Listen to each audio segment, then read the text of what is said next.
nanti tolong jadikan ini sebagai ukuran benar tidaknya sholat kita sampai zuhur. Jangan-jangan tiap hari antum sholat, tapi menurut Al-Quran ada yang belum tepat dalam sholatnya. Dua, orang yang sholatnya benar, dijamin langsung oleh Al-Quran akan dijadikan orang yang baik dalam kehidupan.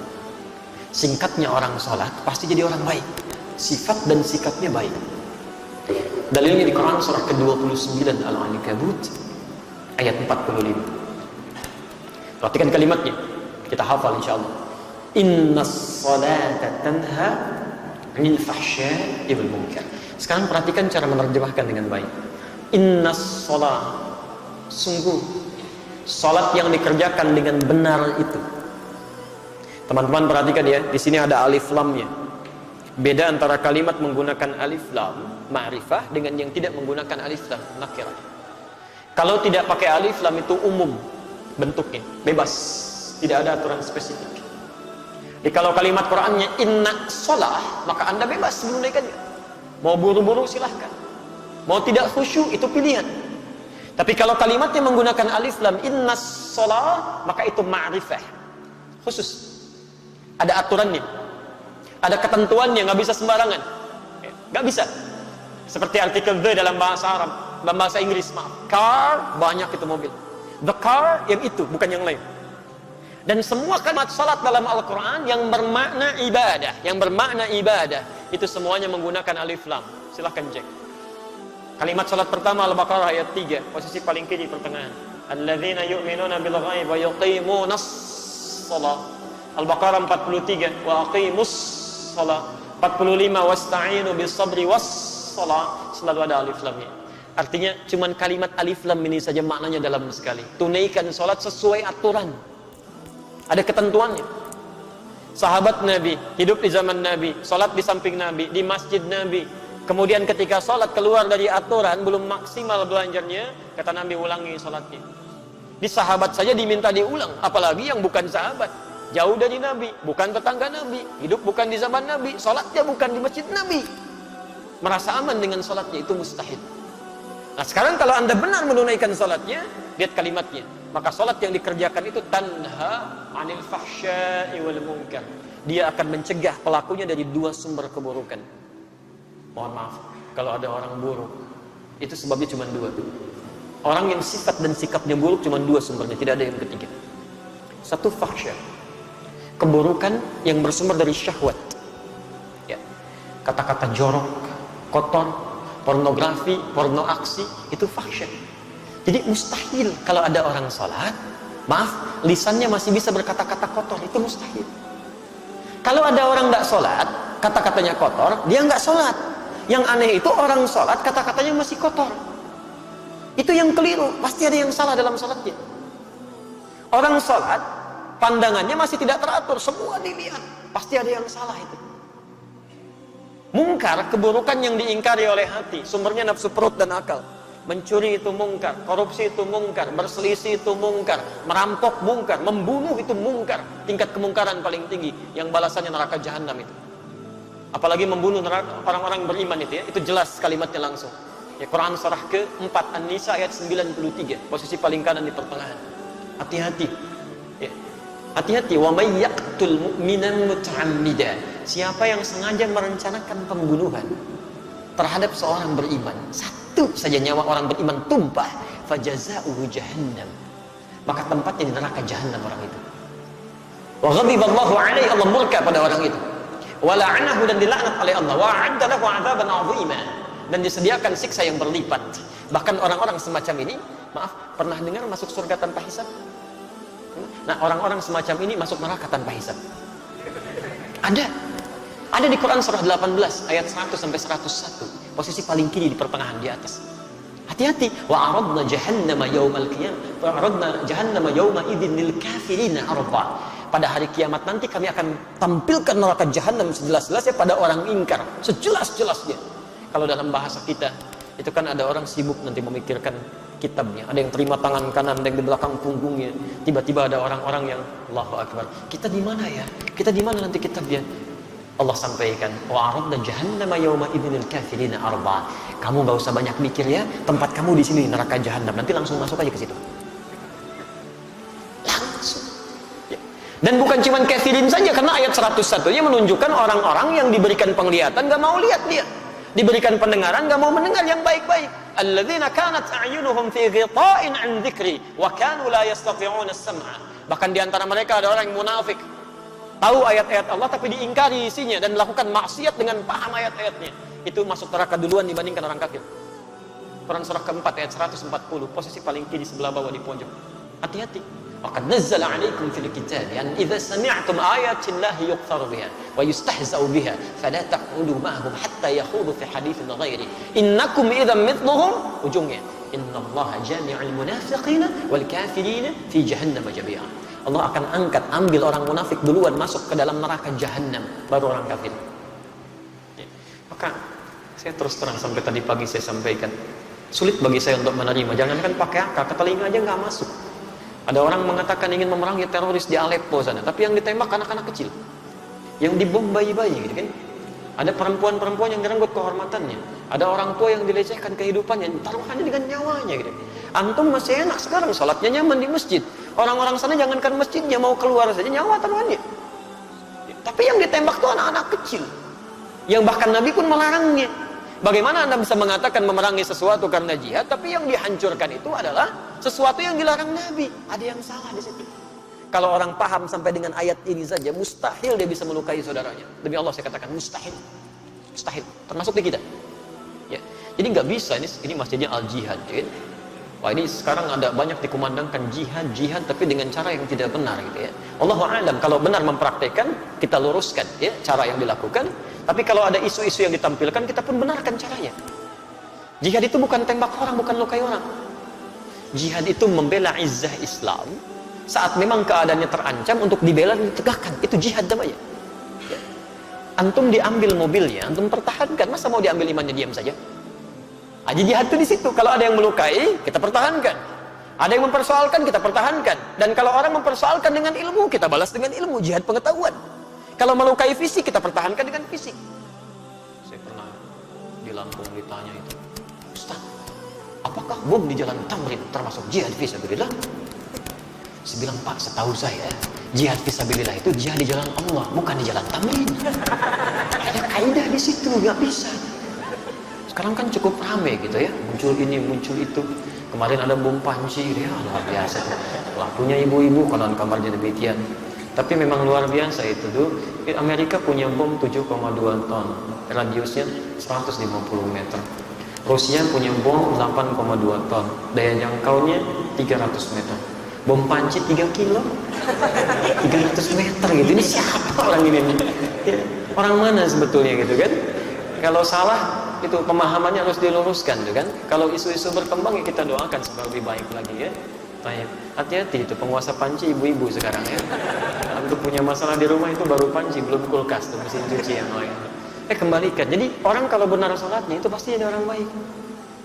Baik pasti. Ya, nggak repot kehidupan tuh, tenang gitu. Jadi kalau sampai hari ini kita sholat tapi lisan kita masih kotor, pandangan salah, perbuatan buruk, ada yang salah dalam sholat. Saya nggak tahu kalau di jihad ya. Beberapa tempat mau ke masjid saja mau sholat masih takut kehilangan sandalnya. Padahal mau sholat gitu kan. Pasti ada yang keliru. 3, ukur diri kita dan dia. Yang ketiga, orang yang benar sholatnya kata Al-Quran. Sholat yang dikerjakan pasti berdampak pada ketenangan jiwanya. Tenang. Quran surah ke-20 Taha ayat ke-14. Wa aqimis sholata li dzikri. Tunaikan sholat sebagai zikir kepadaku, kata Allah. Zikir itu banyak di Quran. Banyak. Ba'da sholat kita zikir. Sunnahnya zikir. Ada di Quran surah ke-4 ayat 103. Posisi paling kanan sebelah atas. Fa idza qadaytumus sholata fadhkurullaha. Maka jika telah tuntas Anda tunaikan sholat, segera zikir kepada Allah. Ada kalimat diajarkan oleh Rasulullah SAW. Baca Al-Quran itu zikir. Karena Al-Quran sendiri disebut dengan zikir. Quran surah 15 ayat 9, posisi paling kanan di pertengahan. Inna nahnu nazzalna dzikra wa inna lahu lahafizun. Kami telah turunkan Al-Quran sebagai zikir. Jadi kalau antum sedang baca Al-Quran, itu sedang berzikir. Penghafal Quran juga sedang berzikir. Bahkan 4 kali disebutkan dalam satu surah saja, surah ke-54 Al-Qamar, ayat 17, ayat 22, ayat 32, ayat ke-40. Walaqad yassarnal Qur'ana lidzikri fahal min mudzakir. Sungguh kami telah mudahkan Al-Qur'an untuk digunakan sebagai zikir. Hafalannya disebut dengan zikir. Tapi apa fungsi zikir ini? Di tafsir Quran surah 13 Ar-Ra'd ayat ke-28. Ala bi dzikrillahi tatma'innul qulub. Yakinkan pada jiwamu, pada dirimu, kalau zikirmu benar kepada Allah, dampaknya ke hati pasti tenang. Ini rumus di Quran. Antum kalau sedang kurang tenang, zikir. Di kantor sedang tidak tenang, di rumah tangga, wudu, ambil wudu, buka mushaf, baca Quran. Solusi belum datang, tapi minimal hati Anda tenang. Tenang. Hafalkan Quran. Dan puncaknya salat. Kenapa salat disebut puncak zikir? Karena salat itu bisa menghimpun semua jenis zikir. Bukankah dalam salat ada subhanallah, alhamdulillah, Allahu akbar, ada bacaan Al-Quran, ada hafalan Al-Quran, ada doa, ada istighfar.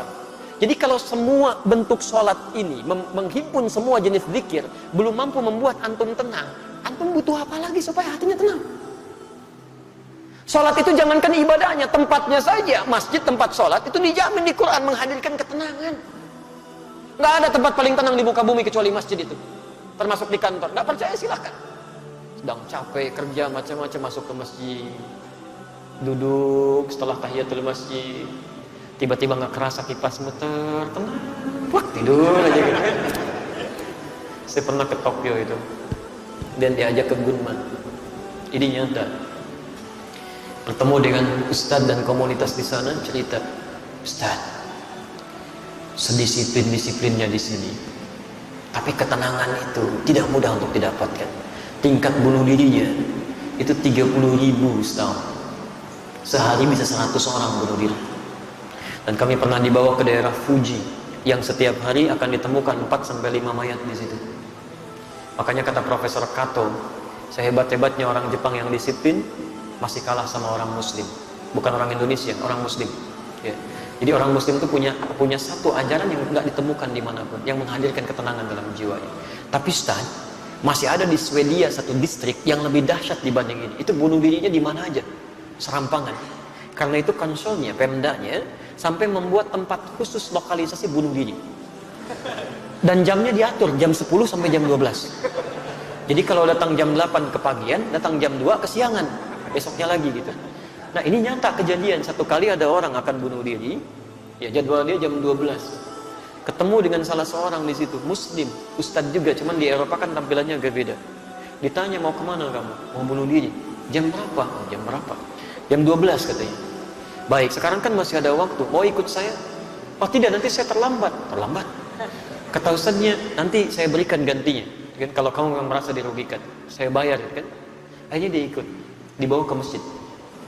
Karena dia belum Muslim, dia nggak bisa masuk, dia nunggu di luar. Ternyata mendengarkan tausiah, ada mendengarkan bacaan Quran, Allahu Akbar. Tadi saking tenangnya duduk, ngantuk, plak tidur. Dilihat begitu pulasnya sampai lewat dari jam bunuh dirinya. Betul, jam 1, jam 2, ini nyata. Ketika sudah semakin pulas, ini tidak tega membangunkan karena kelihatan enak sekali. Begitu bangun, langsung kemudian disampaikan, saya mohon maaf tidak bangunkan. Kamu merasa nikmat sekali. Kamu sudah lewat jam bunuh dirinya. Saya ingin tanya apa yang harus saya ganti. Ternyata jawabannya cukup mengejutkan. Ini tempat apa? Masjid. Apa keutamanya? Dijelaskan. Saya tidak ingin jadi bunuh diri. Tidak jadi bunuh diri. Saya itu ingin bunuh diri karena 3 hari berturut-turut tidak bisa tidur sampai hari ini. Entah kenapa tiba di sini, tiba-tiba bisa tidur. Jadi orang nggak sholat aja dekat masjid jadi tenang, apalagi yang sholat. Kalau antum sudah masuk masjid, sudah sholat gak bisa tenang juga, antum perlu apa lagi? Orang itu akhirnya masuk Islam.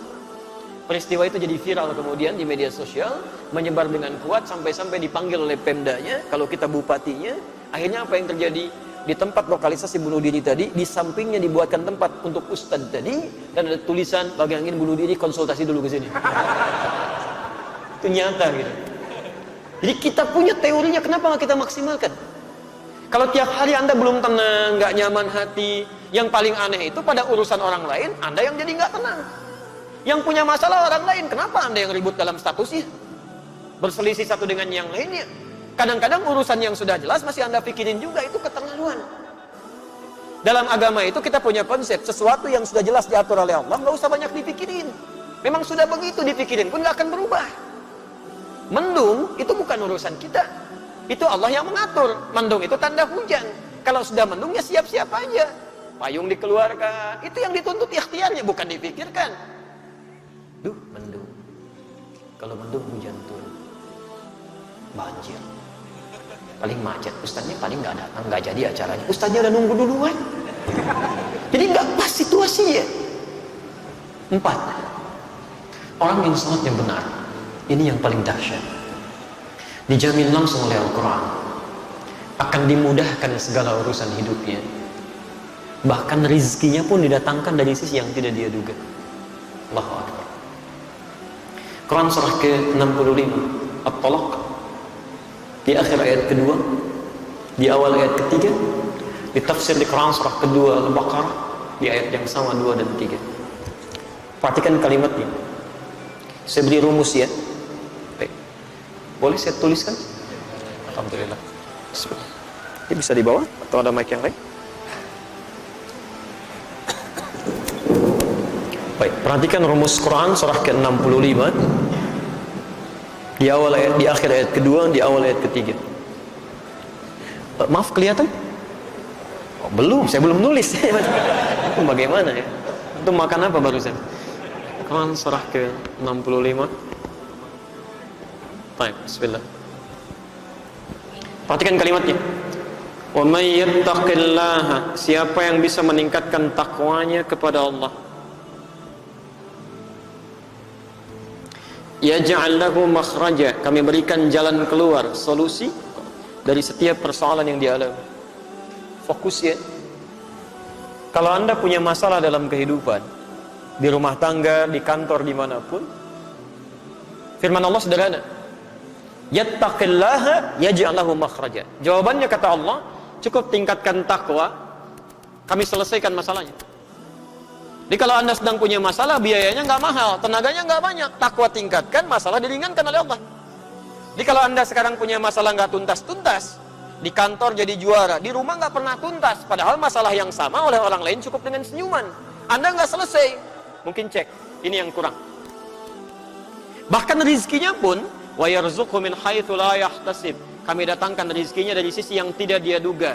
Jangankan yang Anda ikhtiarkan, yang Anda tidak cari pun tiba-tiba bisa mendatangi Anda. Nah sekarang kalimat takwa disebutkan perubahannya 115 kali dalam Al-Quran. Kalimat takwa pertama ada di Al-Baqarah, Quran surah kedua, ayat 2 sampai 3. Dzalikal kitabu la raiba fi hudal lil muttaqin. Siapa orang takwa ini? Ayat 3-nya. Alladzina yu'minuna bil ghaib wa yuqimunas shalah, menyempurnakan salat. Kalau Anda bertanya, ya Allah, bagaimana cara saya meningkatkan takwa ini? Kalimat takwa pertama, salat. Jadi kalau salat kita meningkat dengan baik, masalah kita tuntas, selesai. Ya, salat. Jadi kalau sampai hari ini masalah tidak pernah tuntas, tapi kita salat, yang jadi masalah di kalimat yuqimun. Barangkali belum sempurna cara salatnya, belum sempurna. 5 saya agak segerakan. Quran surah ke-23 Al-Mu'minun ayat 1 sampai 2. Orang yang salatnya benar sesuai petunjuk Al-Quran, tuntunan Rasulullah SAW, dijamin langsung oleh Allah Subhanahu wa Ta'ala akan diberikan kesuksesan dan kebahagiaan dalam seluruh aktivitas. Sukses dan bahagia. Jadi ada orang yang sukses saja tapi belum tentu bahagia. Ada yang bahagia cuma belum tentu keseluruhannya. Itu disebut dengan fauz namanya. 29 kali disebutkan dari fazinya dalam Al-Quran. Turunannya ada fauzi, fauzan, faizah, fauziyah. Jadi kalau ada yang namanya fauzi, faiz, faizah, fauzan, fauziyah, itu orang yang diharapkan sukses dalam kehidupannya, sekalipun belum tentu bahagia pada umumnya. Tapi kalau bahagia saja, sekalipun belum tentu sukses, itu fariha. Fariha dalam bahasa Arab. Orangnya disebut dengan farhan, perempuannya farah. Jadi kalau ada yang namanya farhan atau farah, itu orang diharapkan bahagia dalam kehidupannya. Miskin pun nggak apa-apa, yang penting bahagia. Umumnya. Sekarang saya tanya Anda, pilih mana? Kaya tapi gelisah, atau miskin tapi tenang, tapi nggak ada pilihan ketiga dan tidak usah maksa. Sukses tapi nggak bahagia, atau bahagia tapi nggak sukses. Kaya tapi gelisah, atau miskin tapi tenang. Pilih mana?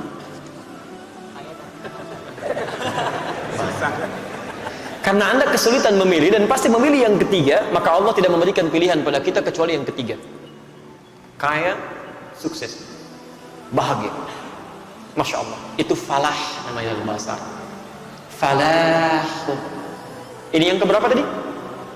Kelima. Saking pentingnya yang kelima ini, 5 kali minimal diperdengarkan di telinga kita. 5 kali sebelum kita sholat oleh muadzin. Setelah hayya 'alas shalah, apa?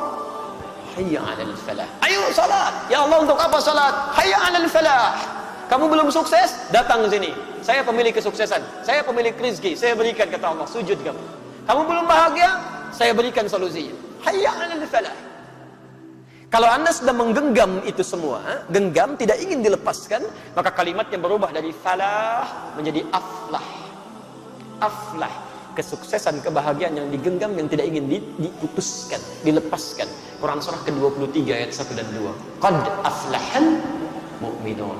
Orang-orang yang imannya benar pasti menggenggam kesuksesan dan kebahagiaan. Siapa orang-orang ini? Ayat 2-nya.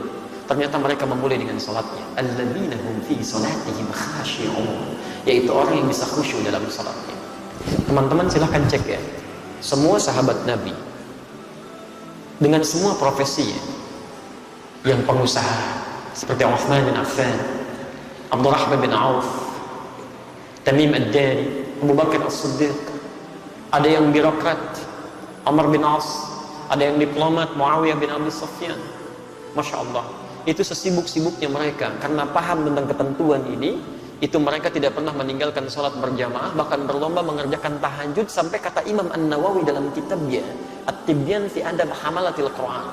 Imam An-Nawawi itu sebelum menulis Al-Arba'in 42 hadis, Riyadhus Shalihin 1896 hadis, beliau menulis kitab namanya At-Tibyan fi Adab Hamalatul Quran.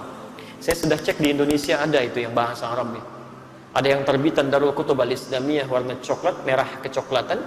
Ya, antum bisa dicek halaman 38, paragraf pertama baris 1 sampai 2, posisi paling kanan sebelah atas. Kalau terbitan kedua Darul Nafais warna kuning, halamannya 47, posisinya paling kiri, paragraf ketiga baris 1 sampai 7. Itu bagaimana disebutkan Uthman bin Affan, Abdurrahman bin Auf, Tamim ad-Dari bukan senang saat rezekinya terus melonjak, tapi bahagianya dirasakan saat mampu tahajud di malam hari, sampai kata Imam An-Nawawi sampai bisa sampai hatam Qurannya. Sampai hatam Quran. Bisa nggak dilukiskan? Antum mau ngecek kekayaannya, silahkan bandingkan. Abdurrahman bin Auf itu kapaknya jadi terbuat dari emas. Orang terkaya sekarang Bill Gates, orang terkaya sekarang nggak ada apa-apanya. Abdurrahman bin Auf kapaknya terbuat dari emas. Bill Gates itu belum tentu punya kapak, bahkan banyak. Uthman bin Affan sampai sekarang asetnya masih ada, sudah 15 abad masih ada aja. Pernah membeli sebuah sumur yang dimonopoli oleh Yahudi. Setiap mau ngambil air, bayar, kata Uthman, saya beli sebagiannya, beli seluruhnya, beli kebun sekitarannya. Siapa yang mau silakan ambil tanpa harus bayar lagi, saya wakafkan karena Allah. Kebunnya menghasilkan ribuan kurma. Sekarang wilayahnya bahkan dekat sumurnya akan dijadikan tempat-tempat untuk penginapan. Ada hotel-hotel yang luar biasa. Royaltinya datang dari situ, disimpan di Bank Saudi, disedekahkan lagi kepada yang membutuhkan atas nama Uthman bin Affan radhiyallahu ta'ala anhu. Sampai sekarang masih ada. Dan itu ditempuh dengan takwa itu. Jadi silahkan cek dia. Sahabat Nabi, dekat dengan Nabi, sebagian mereka bahkan menantunya Rasulullah SAW, dijamin masuk surga oleh Nabi dengan lisannya, tingkat surga paling tinggi, dekat dengan Rasulullah, masih mau menunaikan salat sunnah bahkan pada malam harinya, dan dunianya sukses, tahajudnya luar biasa. Antum bukan sahabat Nabi, tetangganya juga bukan, surga belum jelas sampai dengan siang ini, hisab masih menegangkan, jangankan salat sunnahnya, salat fardu masih ditunda-tunda, cita-cita masuk surga bersama Nabi, mereka repot di situ. Jadi teman-teman, coba dicek dari 1 sampai 5 ini berapa yang sudah kita raih sampai dengan bawah ini.